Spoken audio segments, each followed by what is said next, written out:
Thermal where the water table's so low. Yeah, that's smart. That's smart. I'll be able to keep my greenhouse cool in the summer. Yep. And relatively warm in the winter. But Mine over here, my dad did this 42 years ago.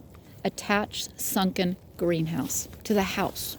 It needs no heat. Yeah. He was so brilliant. And the whole house is passive solar. It's got a center mass of big boulders, thermal, from roof, attic, all the way down to the basement. I'm like, where did you hear about this in the 70s, you know? He was ahead of his time. He was.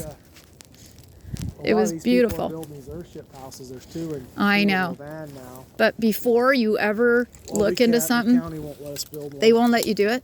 See, I've got a guy who's the biggest geodesic dome greenhouse manufacturer, who, with Professor Isaacson from BYU from the 70s, who built an earthship in the ground, which is like a pyramid, but it's a dome with a dome greenhouse over it to heat it. Because that's permanently 67 degrees all year long. All year round. You never have to worry. But we're making them out of the best industrial new material, hempcrete. Yeah. Hempcrete becomes like a rock solid, but it's waterproof, it's fireproof, Oh, you can thermal bank off of it too. it's beautiful. And so my dream is eventually to buy big land and to build a huge food forest with the earth shelters in the ground with a community of like-minded people.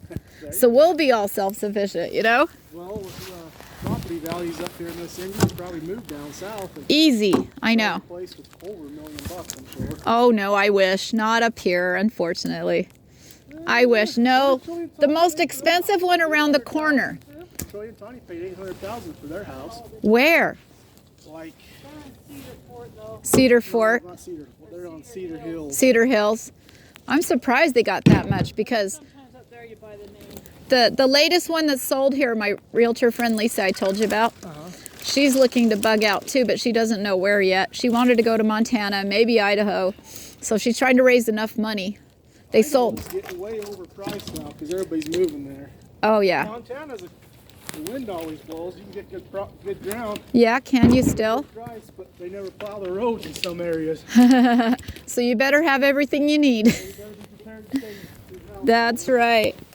Tell me more about what you're doing. So you've learned to do cuttings, you're doing your compost, you're doing your high tunnels, you're growing healthy soil on your property, okay? So you've got a really big head start on everybody else. We just need to get you, do you have fruit trees yet? You got a bunch of fruit trees. We've transplanted a ton of fruit trees we've dug up. People want them taken out. I know, we do that too. We take the backhoe and dig a great big. So you can dig bigger ones We out. take the whole root ball out. Nice. Well, that's what we do too, but we do it by hand. We get free trees all the time because they're gonna like bulldoze an orchard. I don't know how you can dig one up by hand. We did. All our students got together, but they're only about 3-4 years old, no older than that. It's still a lot. I know. I have a 40-year-old hibiscus. It took 2 people 4 hours and a chain behind my Forerunner to pull the sucker out. He's living on the corner over here. He survived. But I'll get you guys cuttings. That's what I'm doing right now. I've got white mulberry, red mulberry, and I've got 34 other kinds of berries. Yeah.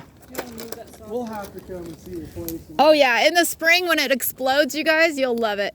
I'm always learning new stuff. Well, I'll be happy to teach a family like you. You just supply my students with your wood chips. It'll be great. These places to dump.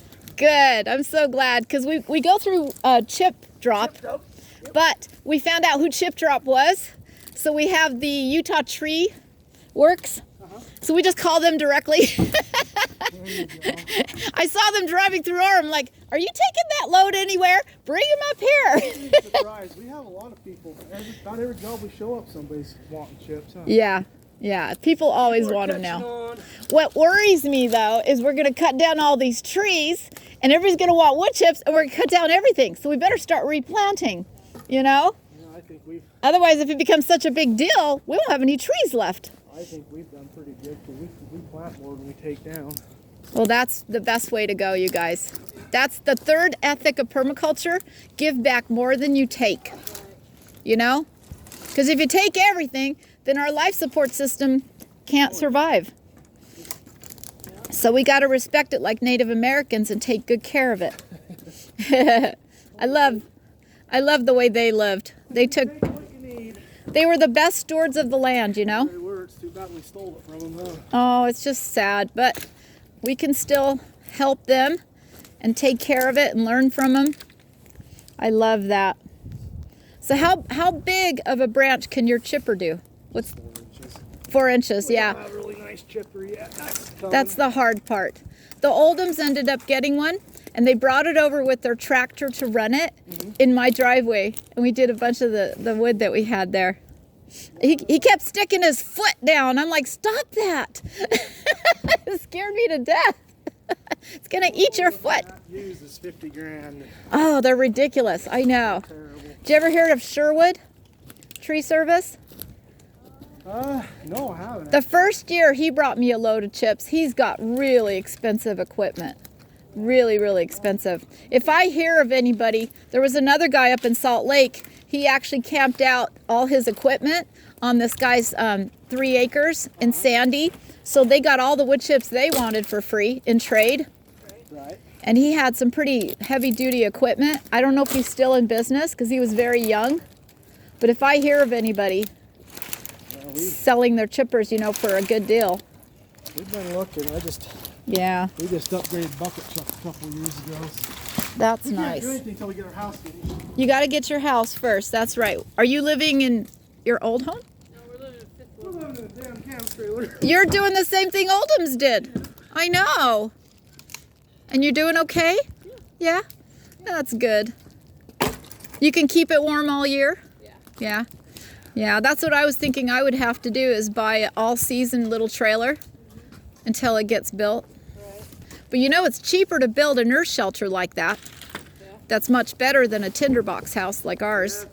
You know? Problem is Utah County, so Yeah, they won't let you they're not caught up with the times. Oh, I don't want to stay in Utah County. I'm heading down towards Mount Pleasant. That's where all my family friends are down there. We're gonna live in Benjamin 20 years. And if you guys ever need a battery backed up custom little solar system set up, I've got this guy building them. He did it for his home in Mount Pleasant.